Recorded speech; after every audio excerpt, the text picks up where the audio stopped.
There are 9 worlds in Norse mythology. Asgard, home of the Aesir, Jotunheim, home of the Frost Giants, Midgard, Earth, Muspelheim, the world of fire and home of Surtur, which comes into play at the end of the world, Ragnarok, Niflheim, the world of ice, Vanaheim, home of the Vanir gods, Alfheim, home of the elves, Svartalfheim, home of the dwarves, and Helheim, hell, which was a lot more pleasant compared to Christian hell. And Niflheim is the worst place that you could end up, which is worse than hell.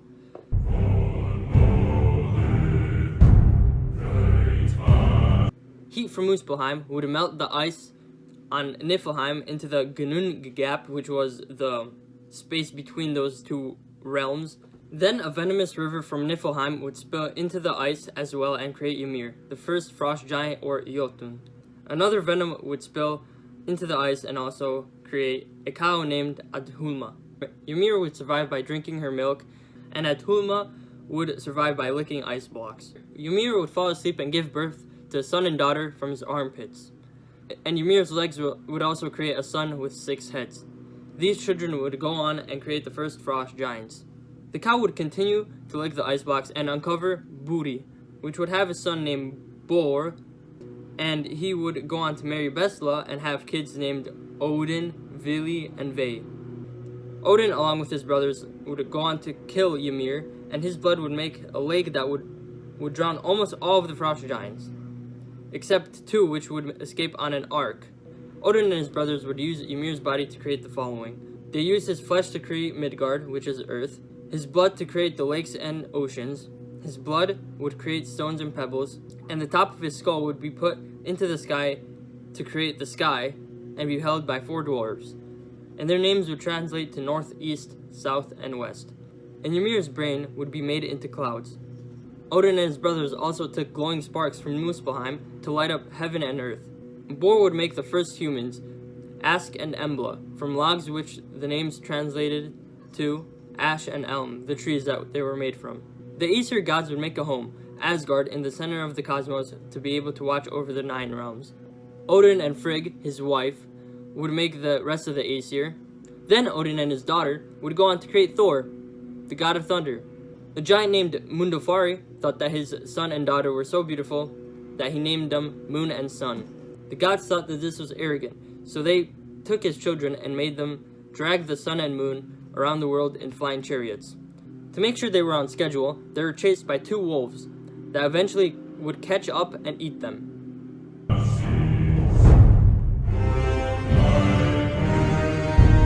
The Norse mainly focused on the Aesir gods, which included Odin, Frigg, Heimdall, Thor, Balder, and Tyr. And then Loki was a frost giant that was adopted by Odin and became his brother.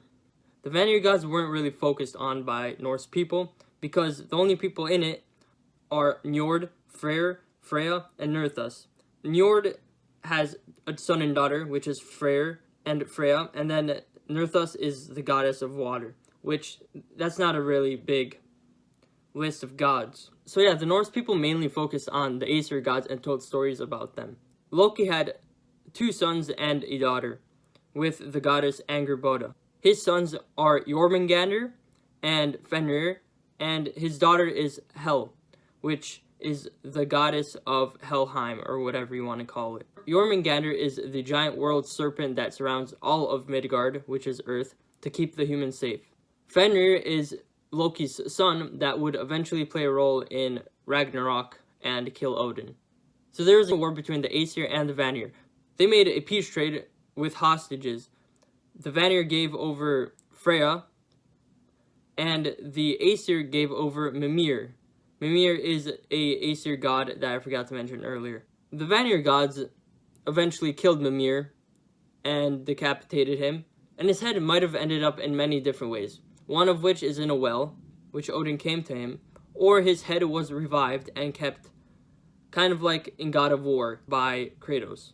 And Mimir also had a well, which if you drink from it, then you gain knowledge, and this is how Odin loses an eye. He trades his eye for knowledge. That's how the hostages went down, and Freya knew that Ragnarok would start by the death of her son, which then she went out of her way to protect him by making him immune to everything in the world except one thing, which is a mistletoe. The Aesir gods would play a game where they would throw things at Balder and see if he would survive. Obviously, he survived everything except one thing, which is a mistletoe, which Loki was angry that Balder wasn't getting hurt, so he made a spear from a mistletoe, and Loki then gave the spear to Hoder, which is Balder's blind brother.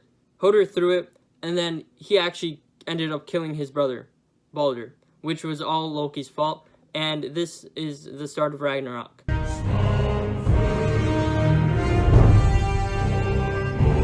After the death of Balder came a long winter that lasted 3 years and is called Fimbulwinter. After that, the chains of Fenrir would break that the Aesir put on him to keep him from starting Ragnarok, which was foreseen. But that didn't work. The chains broke off and then started Ragnarok. Fenrir came out. Surtur, which I mentioned before, came out of his realm. And Jormungandr also came out and fought against the Aesir and Vanir gods. Hel, the daughter of Loki, also came out with her undead army from Helheim, and they fought against the warriors of Valhalla. Everyone that died in battle during life would come out and fight alongside the Aesir and Vanir gods. Odin is killed by Fenrir, but then Fenrir is killed by Odin's son, Vidar. Jormungandr and Thor fought. Thor ended up killing Jormungandr, but then took a couple of steps and then died from poison. And yeah, basically, almost everyone dies at the end, except a couple of gods, which then later went on to create a new world and everything else, and started from a fresh start. Yeah, and basically everything started from anew, and this is called the new beginning. The mythology ends there. It is pretty complex, it is pretty deep, and if you want more detail on things, just leave your questions in the comments below. I can answer them, maybe in a video if they're interesting enough. But yeah, that's been it. See ya.